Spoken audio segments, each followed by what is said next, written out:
اپنے اپنے مرحومین اور خصوصاً بانیان مجلس کے تمام مرحومین کے لیے رحم اللہ من قرأ الفاتحہ۔ الحمدللہ رب العالمین۔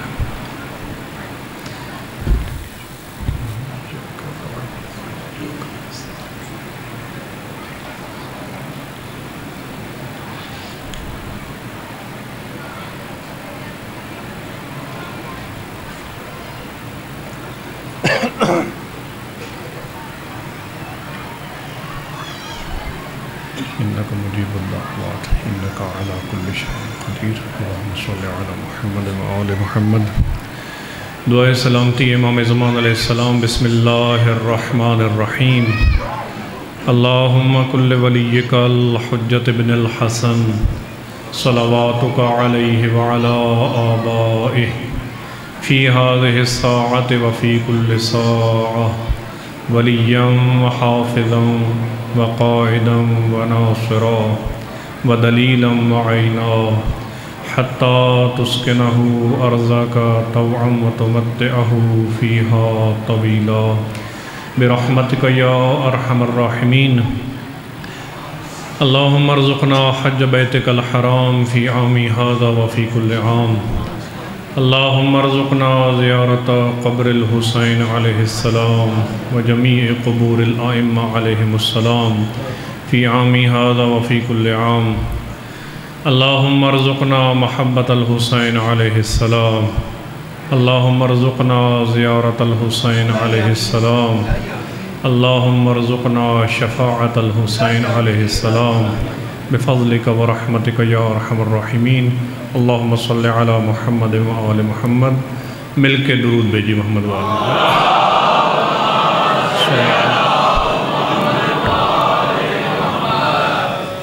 ماشاءاللہ لا حول ولا قوة الا باللہ العلی العظیم۔ اعوذ باللہ السمیع العلیم من الشیطان اللعین الرجیم۔ بسم اللہ الرحمن الرحیم۔ الحمدللہ رب العالمین بارئ الخلائق اجمعین، ثم الصلاة والسلام علی العبد المؤید والرسول المسدد المصطفى الامجد المحمود الاحمد حبیب الہ العالمین بالقاسم محمد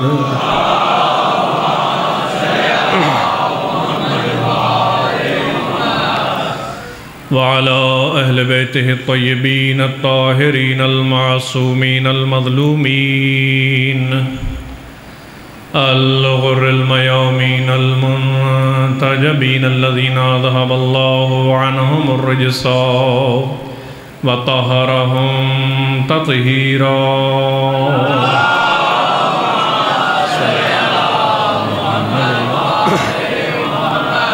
ورحمت اللہ علی احبابہم واصحابہم وشیعتہم ولعنت اللہ علی اعدائہم وظالمیہم ملعونین۔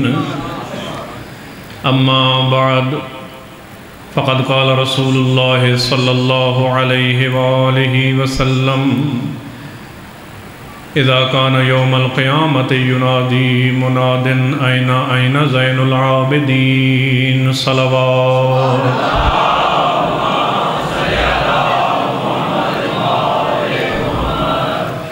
نعرہ تکبیر، نعرہ تکبیر، نعرہ رسالت، نعرہ رسالت، نعرہ حیدری، نعرہ حیدری، حسینیت، حسینیت، یزیدیت، یزیدیت، پر محمد و آل محمد بلند تر صلوات۔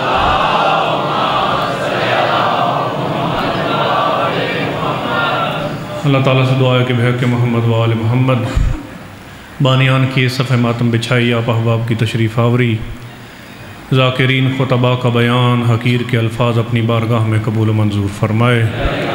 جہاں جہاں مجلس حسین برپا ہے، عزاداری امام سجاد علیہ السلام ہو رہی ہے، تمام عزاداران کو شر شیطان و شر دشمنان سے محفوظ فرمائے، دشمنان دین و دشمنان عزاداری کو نیست و نابود فرمائے۔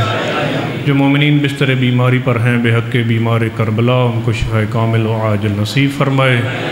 جو مرحوم ہو چکے ہیں خصوصاً بانیان کے مرحومین، ان کی مغفرت فرمائے۔ جو جھولیاں غیر آباد ہیں، جناب رباب کی جھولی کا واسطہ ان کو آباد فرمائے، سوائے غم حسین کے ہر غم سے محفوظ فرمائے۔ وارث زمان حجت دوران امام زمان علیہ السلام کے ظہور میں تعجیل فرمائے۔ ان دعاؤں کی قبولیت کے لیے بآواز بلند صلوات۔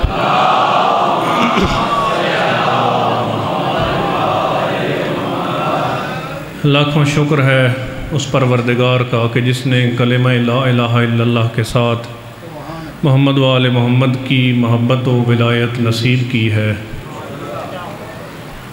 دنیا میں واحد قوم ملت تشیع ہے کہ جس کا طر امتیاز یہ ہے کہ ہمارے عقائد، ہمارے اصول یہ کسی شخص کے ذاتی وہم و گمان کا نتیجہ نہیں، بلکہ مذہب شیعہ اثنا عشریہ خیر البریہ کی بنیاد دو چیزیں ہیں، یا اللہ کا قرآن ہے یا 14 کا فرمان ہے۔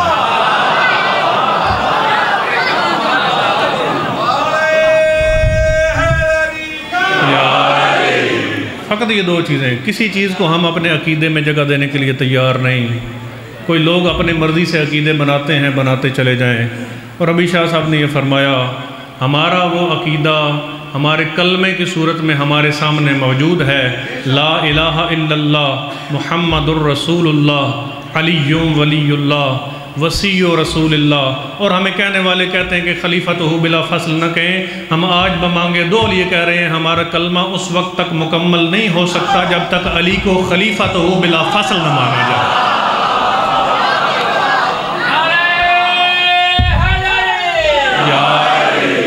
خلیفتہ یا علی خلیفہ بلا فصل ہیں، اور ہمارا کلمہ ہی اللہ کے قرآن اور 14 کے فرمان سے یہ ہمارا لیا گیا کلمہ ہے۔ اور اسی کلمے میں ہم جس طرح تکفیریوں کو پیغام دے رہے ہیں، دوسری طرف بھی ہم پیغام دے رہے ہیں کہ دیکھو ہم علی ولی اللہ کا اعلان کر کے یہ بات بتا دینا چاہتے ہیں ہم علی اللہ والے نہیں ہیں، علی ولی اللہ والے ہیں۔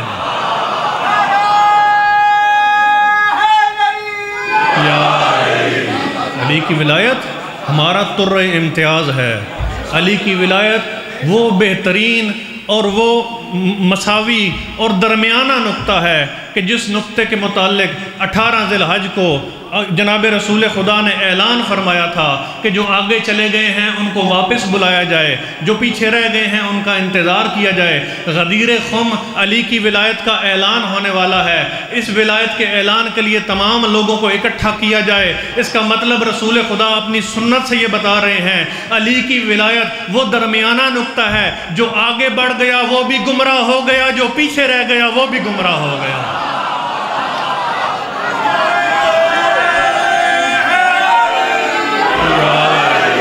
سلامت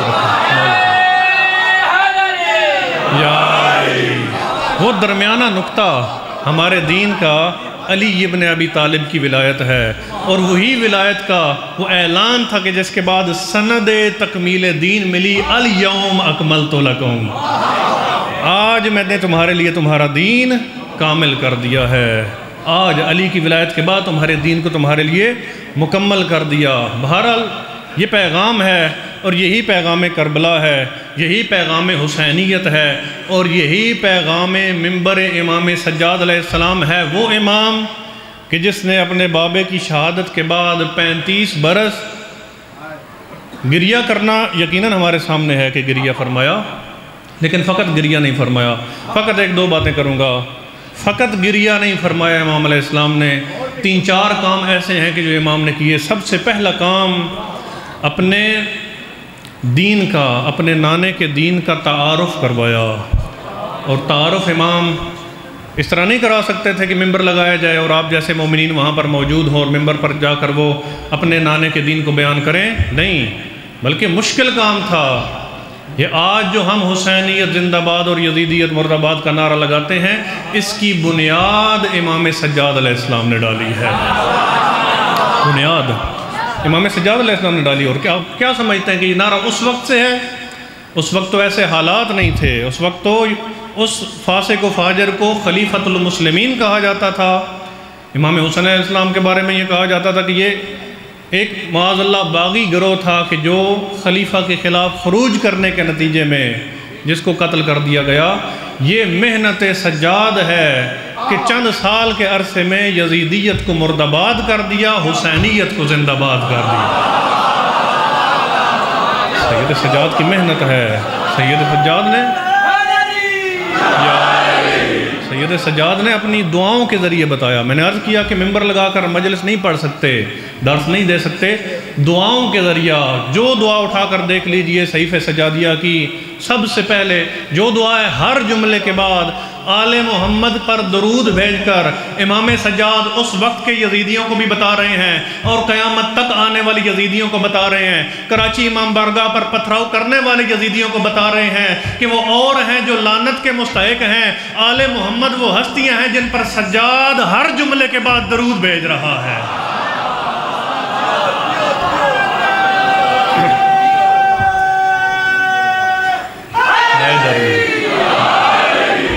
آل محمد وہ ہستیاں ہیں اپنے دعاؤں کے ذریعہ.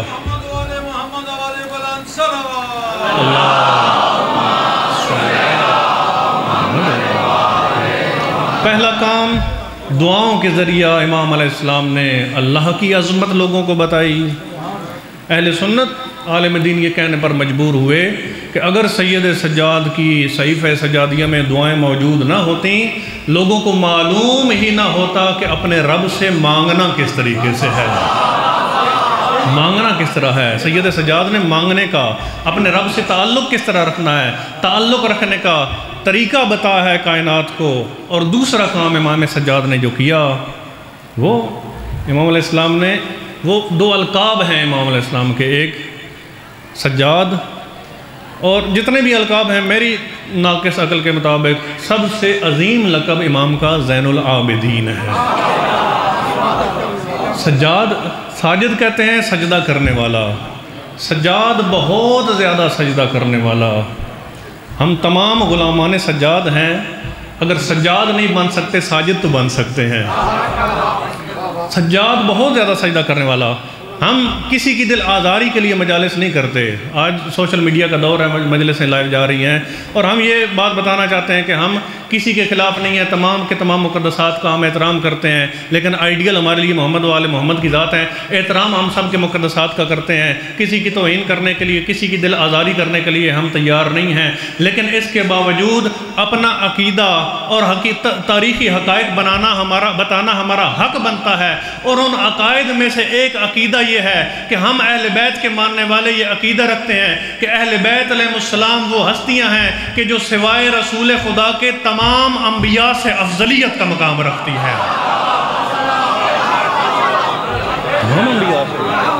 رسول اکرم جو سید الانبیاء ہیں، وجہ تخلیق کائنات ہیں، ان کے بعد سب سے عظمت والا نبی جناب ابراہیم علیہ السلام. جناب ابراہیم علیہ السلام خواب میں کیا دیکھتے ہیں؟ انی ارا فی المنام قد اذبحک انی اذبحک، اے میرے بیٹے اسماعیل، میں نے خواب میں دیکھا ہے کہ میں تجھے ذبح کر رہا ہوں. جناب ابراہیم علیہ السلام نے خواب میں دیکھا کہ میں تجھے ذبح کر رہا ہوں. نبی کا خواب نبی کے لیے حجت ہے.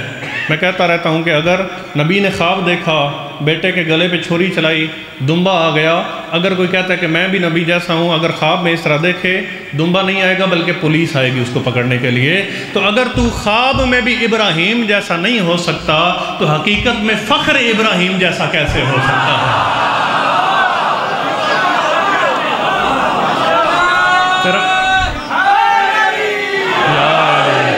کہتے ہیں یہ ہمارے جیسے تھے، تو خواب میں ابراہیم کا مقابلہ نہیں کر سکتا، تو فخر ابراہیم جو ہے وہ کس طرح تیرے جیسا ہو گیا؟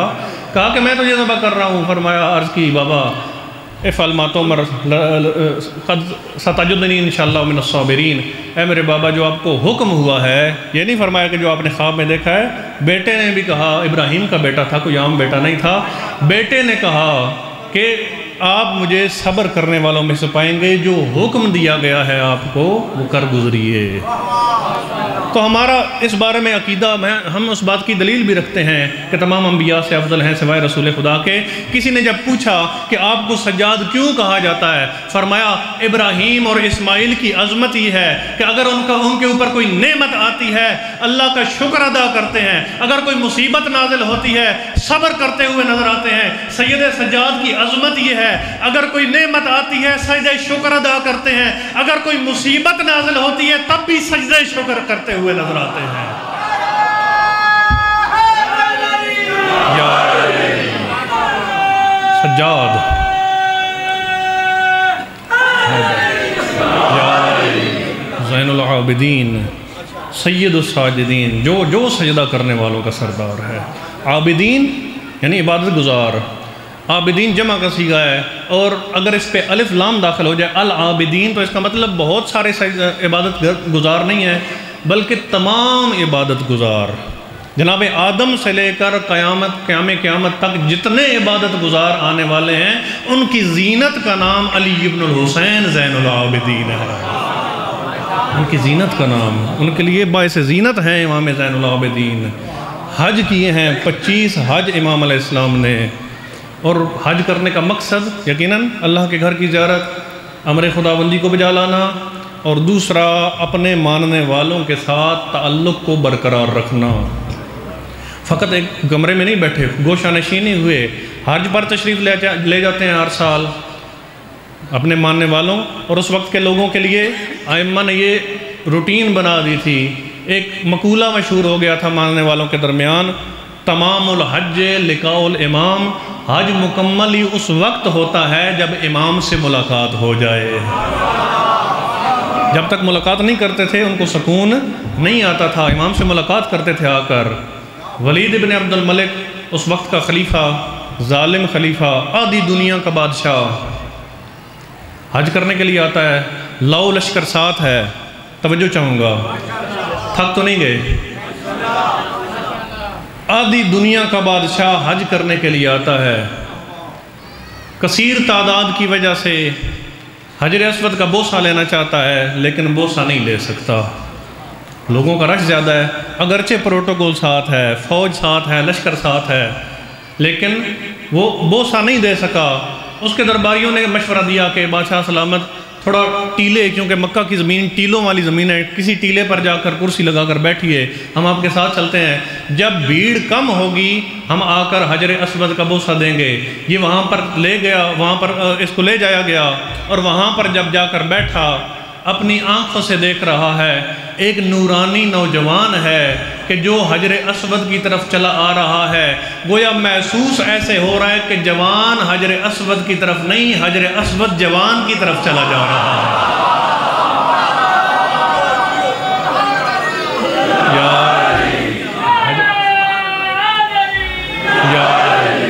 حجر اسود اس جوان کی طرف چلا جا رہا ہے، وہ لوگوں نے رستہ چھوڑا ہے، روب امامت، حیبت امامت اتنی ہے، لوگوں نے رستہ چھوڑ دیا، امام علیہ السلام نے جا کر حجر اسود کا بوسہ دیا۔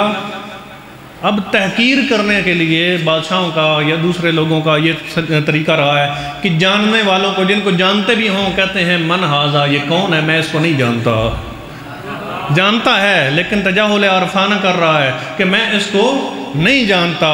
اس کا وظیفہ خوار شاعر، اس سے تنخواہ لینے والا شاعر، اگرچہ اس سے تنخواہ لیتا تھا لیکن روشن ضمیر تھا، محب اہل بیت تھا، کہتا ہے کہ اے ولید ابن عبد الملک، اے بادشاہ نصف جہان، اگر تو اس کو جانتا ہے نہیں جانتا، تیرے جاننے نہ جاننے سے کوئی فرق نہیں پڑتا، یہ ہستی تو وہ ہستی ہے جس کو کعبہ بھی جانتا ہے، جس کو مکہ بھی جانتا ہے، جس کو حرم بھی جانتا ہے۔ فی البدی قصیدہ 33 یا 35 شعر ہیں تمام کتابوں میں۔ اہل سنت اہل حدیث، اہل تشیع تمام کی تمام کتابوں میں قصیدہ موجود ہے۔ فی البدی قصیدہ کہا ہے امام علیہ السلام کی شان کے اندر، اگرچہ توہین کے لیے کہا تھا من ھذا، لیکن کام الٹا پڑ گیا۔ وَيُرِيدُونَ لِيُطْفِئُوا نُورَ اللَّهِ بِأَفْوَاهِهِمْ، وہ لوگ تو چاہتے ہیں کہ اللہ کے نور کو پھونکوں سے بجھا دیں۔ وَيَأْبَى اللَّهُ أَن يُتِمَّ نُورَهُ وَلَوْ كَرِهَ الْكَافِرُونَ، لیکن اللہ نے بھی ارادہ کر لیا ہے کہ اپنے نور کو کمال کی منزل تک پہنچائے گا، اگرچہ کافروں کو برائی کیوں نہ محسوس ہو، برائی کیوں نہ محسوس ہو۔ اللہ نے انتظام فرمایا تعارف سید سجاد کا فرزدق کی زبانی، یہ سننا تھا یہ قصیدہ۔ کہا کہ تنخواہ ہمارے سے لیتا ہے، قصیدے ہمارے دشمنوں کے پڑھتا ہے، اس کو قید کر دیا جائے۔ قید کر دیا گیا، 2-3 دن گزر گئے، خفت مٹانے کی کوشش کر رہا ہے بادشاہ۔ خفت مٹانے کے لیے مشیر مشورہ دیتے ہیں کہ اگر تو اس کو ساری زندگی بھی قید کر رکھ تو تیری جو بے عزتی ہو چکی ہے وہ واپس آنے والی نہیں ہے۔ ہاں ایک طریقہ ہے، وہ طریقہ یہ ہے کہ اس کو بلا اور کہہ کہ تجھے انعام دوں گا جیسا قصیدہ تو نے امام کی شان میں کہا ہے، میری شان میں بھی ویسے قصیدہ کہہ دے۔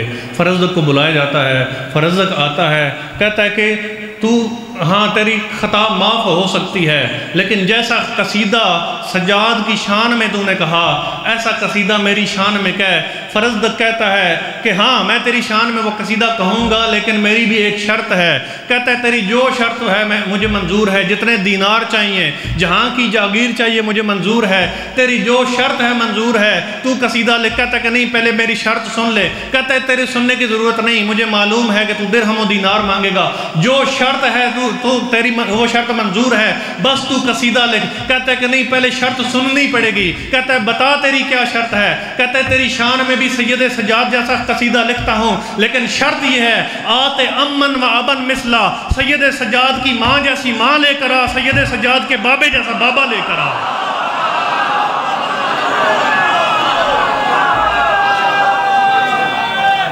حیدری تیری شان میں بھی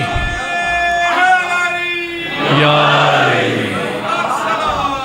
اللہ،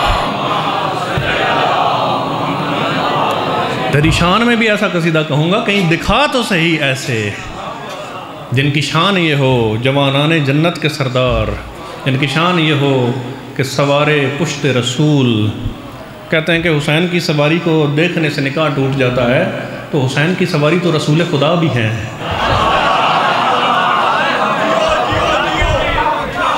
صلوات پڑھ لی محمد و آل محمد۔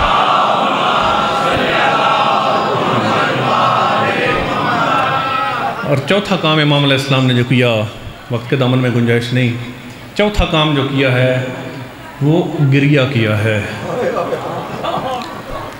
گریہ 2 وجوہات سے تھا، ایک خشیت الہی، لوگوں کو اسلوب دعا سکھانے کے لیے،